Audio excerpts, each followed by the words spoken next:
Salam sejahtera Malaysia, denyut nadi suara rakyat bergema di channel ini. Jangan lupa tekan butang subscribe, like dan share. Malaysia kita punya, cintai Malaysiaku, kita jaga kita.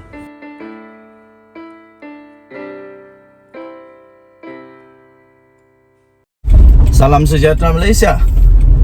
Selamat pagi tuan-tuan dan puan-puan yang dihormati sekalian. Selamat menyambut bakal hari raya. Selamat berpuasa. Denyut nadi suara rakyat bergema di channel ini. Satu demi satu rayuan daripada orang-orang besar politik negara Malaysia akhirnya dijawab oleh mahkamah, dan satu demi satu rayuan-rayuan tersebut nampaknya tidak menyebelahi kepada si perayu. Najib Razak ditolak, dan terbaru ini seorang lagi presiden parti kekal di penjara selama 3 tahun. Datuk Peter Anthony, rayuannya sah telah ditolak oleh mahkamah, dan beliau akan kekal di penjara selama 3 tahun dan didenda sebanyak RM50,000. Ini menunjukkan bahawa Datuk Seri Anwar Ibrahim memang melaksanakan seperti yang dia janjikan. Tak kiralah parti itu menyokong kerajaan, tak kiralah parti itu dalam kerajaan, tak kiralah parti itu memang bersama-sama dengan kerajaan, tapi beliau tetap akan melaksanakan tanggungjawab amanah seperti yang sudah dia janjikan. Okey, tuan-tuan dan puan-puan yang dihormati sekalian, saya nak pergi kedai runcit dulu sekejap no. Hampa tunggu sat no.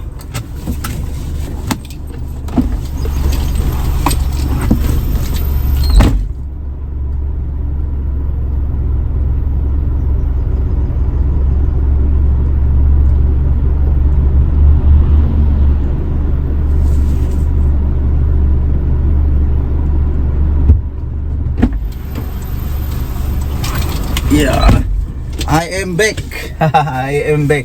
Okey, tuan-tuan dan puan-puan, pakai itu tali pinggang keselamatan supaya selamat dan tidak disamat. Okey, ini menunjukkan bahawa Datuk Seri Anwar Ibrahim memang tak ragu-ragu di dalam janjinya.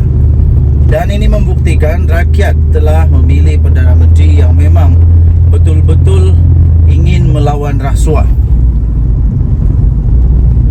Mahkamah Tinggi di sini di Kuala Lumpur, Mahkamah Tinggi bukan di Kuala Lumpur.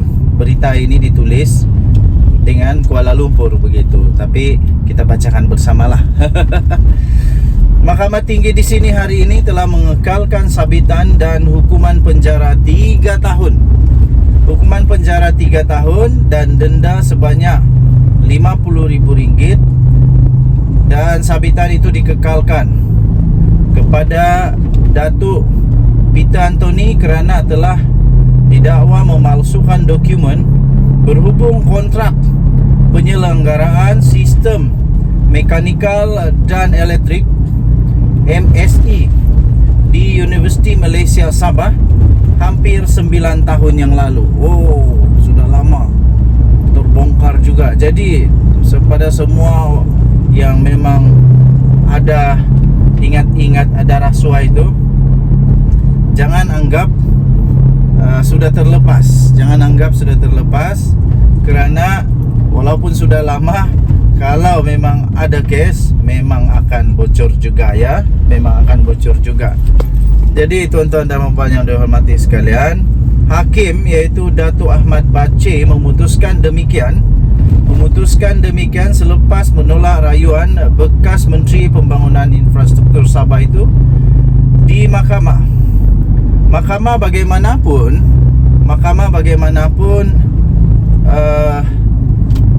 ada orang sedang berbasikal. Beramai-ramai syok ni, beramai-ramai. Rasanya mereka sedang latihan agaknya untuk sukan saga.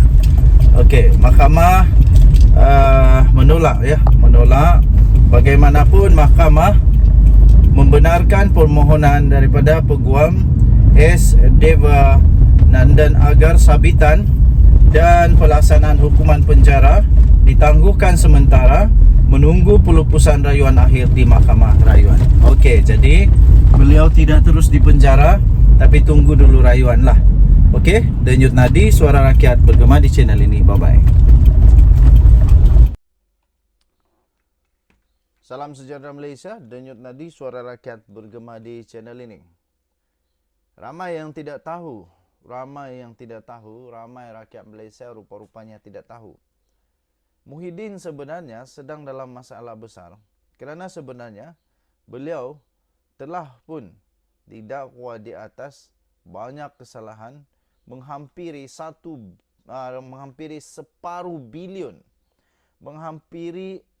separuh bilion rasuah dan salah guna kuasa, pengubahan wang haram yang memang mengejutkan. Beliau sebagai Perdana Menteri pada ketika itu telah didakwa menggunakan kuasanya, telah didakwa menggunakan kedudukannya untuk mendapatkan rasuah yang disebut sebagai pendanaan politik, tetapi dianggap sebagai menggunakan kedudukan dengan salah untuk minta benda tersebut. Dan benda tu bukan sedikit tau. Hampir separuh bilion. Separuh bilion itu berapa? 500 juta.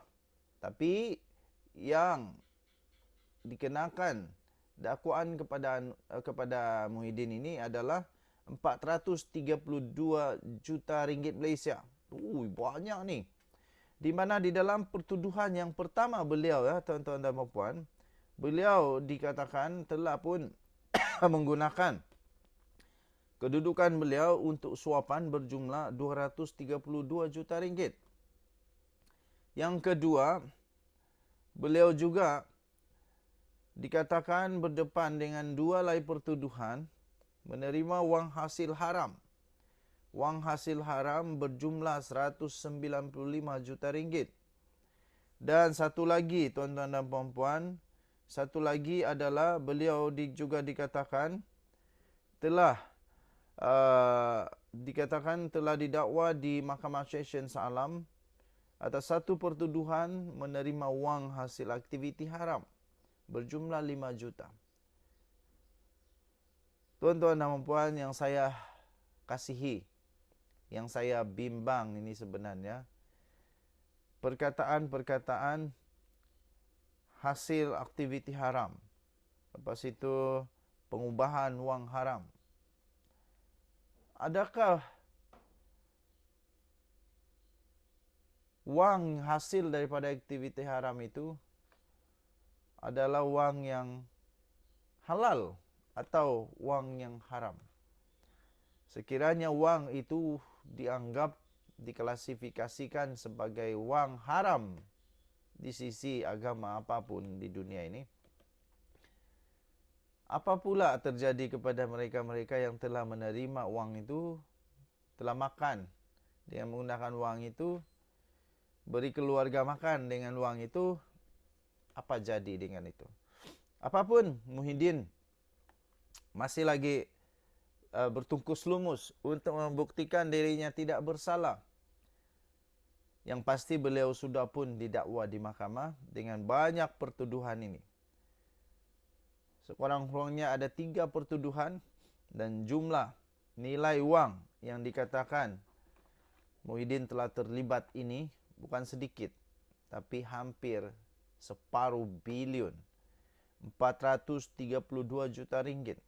Patutlah ramai orang kata PPBM bersatu, PAS, Perikatan Nasional di dalam pilihan raya yang lalu, pilihan raya 15 yang lalu, ramai orang kata mereka mewah betul. Tapi saya tidak pastilah, saya tidak nampak sebab saya orang Sabah. Saya tidak nampak di Sabah sampai begitu. Diorang punya perbelanjaan dan sebagainya. Saya rasa biasa-biasa saja. Tapi apapun, kita mengharapkan mahkamah dapat memutuskan yang terbaik, yang adil, tanpa apa-apa gangguan dalam keadilan. Denyut nadi suara rakyat bergema di channel ini. Bye-bye.